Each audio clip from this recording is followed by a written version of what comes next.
Hello hello, bienvenue sur le podcast Les choses de la vie.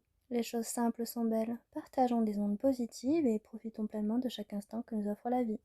J'espère que mon contenu te plaira et je te dis à très vite. Qui n'a jamais envisagé de reconquérir son ex ou n'a jamais été contacté par un ancien partenaire cherchant à revenir? C'est l'une des situations les plus émotionnellement chargées qui soit. Et aujourd'hui on va en parler sans romanticisme excessif ni cynisme, juste honnêtement.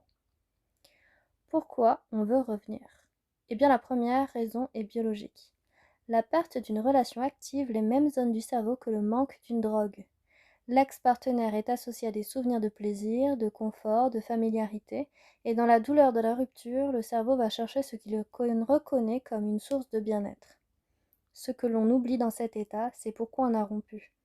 La mémoire sélective de la rupture est réelle, on ne se rappelle que les bons moments, plus facilement que les raisons qui ont mené à la séparation.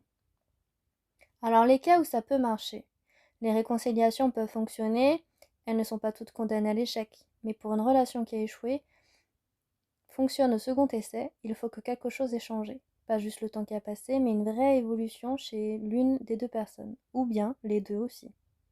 Si la rupture était due à un timing, la distance géographique, les périodes de vie incompatibles, si des problèmes de communication ont été travaillés de façon concrète, ou si une croissance personnelle réelle a eu lieu, là il peut y avoir du sens à essayer de nouveau. A contrario, les signaux d'alarme. En revanche, si la raison de la rupture était des valeurs incompatibles, des comportements toxiques récurrents, une dynamique de dépendance ou de maltraitance, alors la reconquête est rarement une bonne idée. Pas parce que les gens ne peuvent pas changer, mais parce que le changement prend du temps et que revenir trop vite ne laisse pas ce temps. Il faut aussi se demander est-ce que je veux vraiment cette personne ou est-ce que je veux simplement ne plus avoir mal, parce que la douleur de la rupture finit. Et il ne faudrait pas construire une deuxième tentative sur ce mauvais moteur.